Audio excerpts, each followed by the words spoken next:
we got some stuff together, and yeah, he's a good guy. I like him a lot. Good. I like to hear that, man. And I'm glad that he got the success of Legacies. How's that set treating you? It's awesome, man. It's, as you know, COVID is a weird thing on productions. I mean, what makes set fun, not just what makes set fun, but one of the reasons that I love working is this camaraderie and the family building dynamic on set. Then you throw COVID into it and you get rid of all human contact. And it's very eerie. It's very strange being on set. So it takes a whole new perspective and whole new kind of approach to it to enjoy it, because it can be kind of cold and procedural with the masks and with that sort of thing. But we're getting through it. Everyone's staying safe. The show takes it very seriously, so we're getting through it, and I'm appreciative to have the job. That's for sure. Nice. Yeah. So for those of you who don't know, when we're on set filming, it's exactly like what Leo said. It's usually pretty communal, and now it's really strange because behind the camera, especially if you're filming on stages, they've boxed out these squares, and there'll be like a chair, and it'll say Yeah. like Leo on it. And Yep. if Leo's sitting in that chair, it looks like That's he's me, in buddy. timeout. That's it. That's me. You gotta drink water. You gotta go walk outside. I mean, it's so strange. And the tough part is shooting out in Atlanta. Like, traveling's not super safe. So, I stay out here. I can't, if I have an episode off, I can't necessarily go see my family or things like that. So it definitely changes the game. But again, we're getting through it. I'm sure you've worked in all of it, and it changes stunts, changes all that.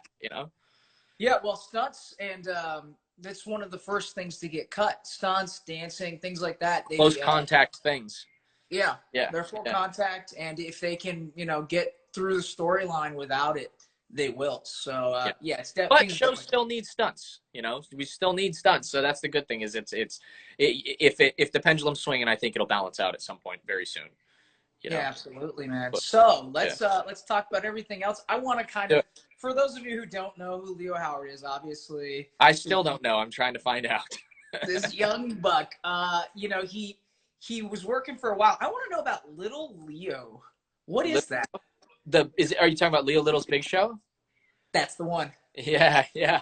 So it was an interstitial for Disney when I was probably 10 years old, something like that. It was me and G. Cornelius, and we had a little merry old time, my friend. We would interview people that were going to be in the new DComs, and it was fun. It was this little interstitial. Do you remember Mike's Super Short Show? You might be too old for that. Okay, so my show was like the more recent version of that. Still, we're talking almost 15 years ago now.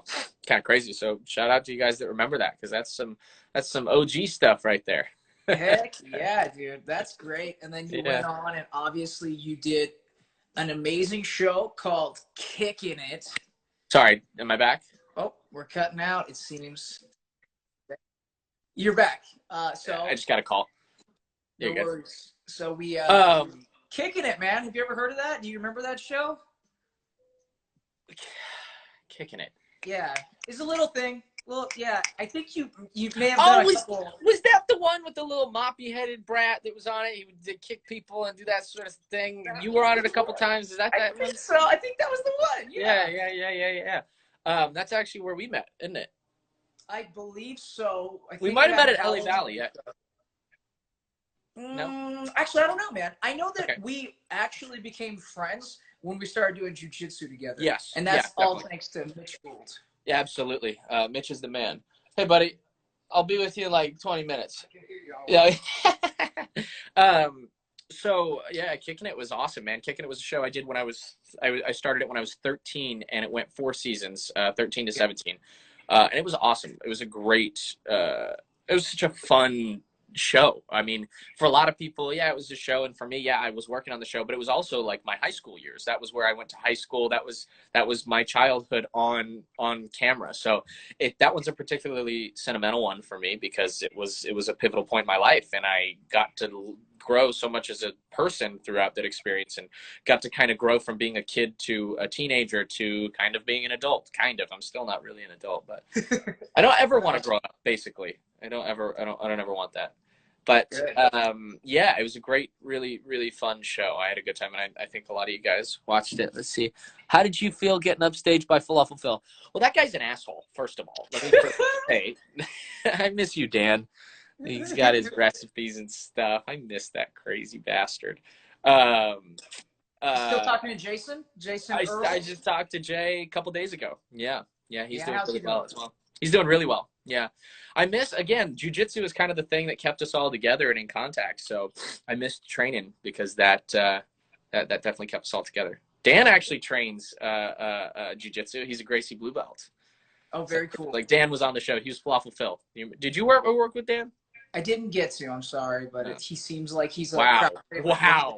Really? Wow. That's offensive, but I get it. Fine. Know your audience, pal. So yeah, I mean, you went from that, and you actually did something that we also interacted on. I was on one of your episodes that you directed. You went from Right. kicking it to directing. You did an episode on kicking it, right?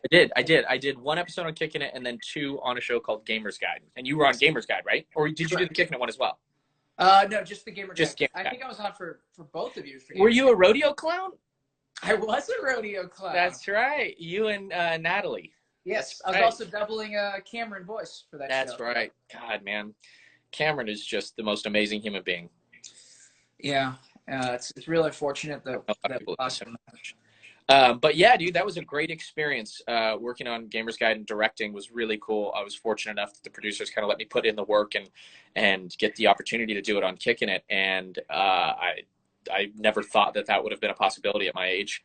But I was able to do it, and I had a really good time. And I definitely want to continue to pursue that at some point in my life. It doesn't look like it's in the cards kind of right now, but I would really like to pursue that later on for sure.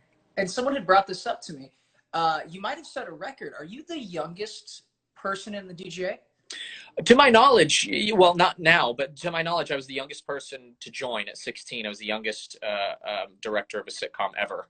And that's a pretty cool feeling. Sometimes it's a moment to go, that's pretty cool. So it just, at the time, I wasn't thinking in those terms. I just really wanted to do the job, and I had an opportunity in front of me, and the age kind of wasn't in my head. I just wanted to learn the job and do it the best of my ability. And we got it done. So that's kind of the goal in that field, is to get it done and have no one complain at you. And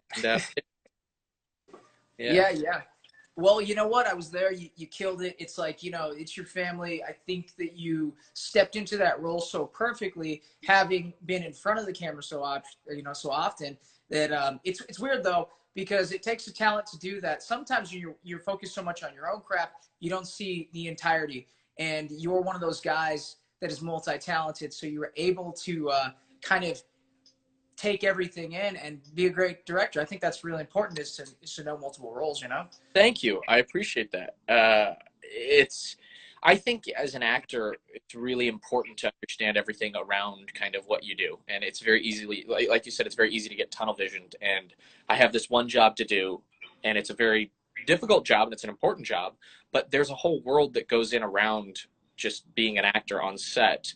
And I think, it makes an actor much better to understand how the nuts and bolts work on set. And then also, there's so much opportunity around. I mean, as you know, acting is a very tough industry. It's one of the harder things to get into because it's a cutthroat, just difficult, inconsistent lifestyle. It just is. So the more you can diversify, the better.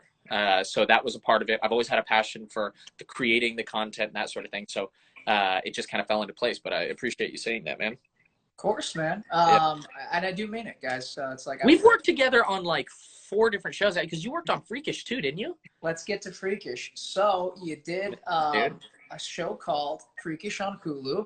I did. And it was great, man. You were Grover, which is a great name, by the way. Grover Jones, man. Yeah, it was Grover. Yeah, and we did an episode where we actually got to fight. It got pretty visceral. I believe I was tied to a bed at one point. I was you were in the house in Burbank, and did you have a dead man on the bed? You like ran and jumped in. Yeah, that was slick. That was pretty badass stuff. And that was a real bed that we were. Did we break it? We broke it. Oh, we didn't. You did. We didn't break shit. You broke it. Hey man, I'm just doing my job, all right? That's right. They didn't make you pay for it, so you're good. Yeah, So that yeah. was a lot of fun. You have any moments in Freakish that stick out to you? Yeah, man, Freakish was I mean, I just, you work and you go job to job to job. That was one that I tend to like kind of just skip over because we had so little time to shoot the show. I mean, budget wise, and it was one of the hardest shows production wise that I've ever been a part of. Now, for my part, it was the same, very straightforward. But in terms of breaking a crew and really being hard on shoot times and that sort of thing, it was very difficult. So actually, a lot of the people that I'm working with on Legacies right now, in between seasons on the originals, they would come and they would shoot this show in LA. So I know Wow. 5 to 10 different people that work on Legacies now that were on Freakish, and we'll be sitting on set even now. I'll be like, you remember that show, man? And he's like, yeah, Jesus Christ, that was a doozy. So it was. I'm really proud of that show because we did it, and we did a lot of really cool stuff with not a whole lot of means and money and time and all that stuff. So I was really really proud of how we got it done. It was a fun experience, and I met some really cool people like Megan Ringsister, one of my really close friends. And I talked to a lot of the people from that show, actually. Yeah, dude, that was a fun experience to have. But that's what I remember. It was a little bit getting a lot out of it and moving fast. And I mean, like for us, we were doing. I mean, Leo is an amazing martial artist, very talented. So Thanks, he's a great buddy. mover. But normally on set, we would have a rehearsal day for like a full on fight back and forth. It turned into a scuffle. It was very real. Leo and I have trained jiu-jitsu together. We've done so much action and stuff with one another. So very fortunate that for some reason the stars aligned and we were fighting each other. But yeah, man, I mean, that show was just like let's just keep it going, man. It was unbelievably difficult that way, and we had very few days on location, and you were there, and I mean, I can't remember that day specifically other than fighting you, but Yeah. I bet it was chaos, because It was. but honestly, is there any production that isn't? I mean, they're all kind of controlled chaos. It's like trying to catch lightning in a bottle all the time, every day. Absolutely. It's like this show, we're doing 20 episodes, and every day is like just a controlled chaos. It just is. That's how it goes. So Yeah, you're absolutely keeps right. it fun, I think. And the crazy thing is this, like even with that controlled chaos, it's like you go and you go and you go and you think you got everything done, and that's half the work when you picture wrap, and then you're sitting there going, is this going to be any good? Because I mean, with anybody, it's not just one person. Leo could give a stellar performance, and camera could be just moving off of him, or the edit could just chop his lines in half, or sound is not there. You got to pretend like your job ends when you wrap. I mean, that's just is the funny thing is everyone like watch or on this live right now that they don't even. I mean, they watch the end result, and that's what we do it for. But at the same time, you have to kind of change the way you think about it, and you're not doing it for the result. You're doing the job. You're trying to do the best job you can on the day because, frankly, how it comes out at the end of the day is not entirely in your control. All you can control is giving the best performance that you're capable of. And then whatever happens, you send it off to the film gods, and your fate is at their hands, and you just got to deal with it. So, yeah, you're absolutely right, man. And it's hard to turn that brain off sometimes, especially for you and I. We do multiple jobs. Yeah, and it's like, can I be there? It's the definition of the worst career for anybody that's a perfectionist. But I think in order to do our job totally, you have to be a perfectionist. You have to be. Yeah. So it drives me nuts, but yeah, that's how it goes. So yeah, let's move on. You did plenty of things, but I'm just going to move to the things that I like, and then we'll go back to it.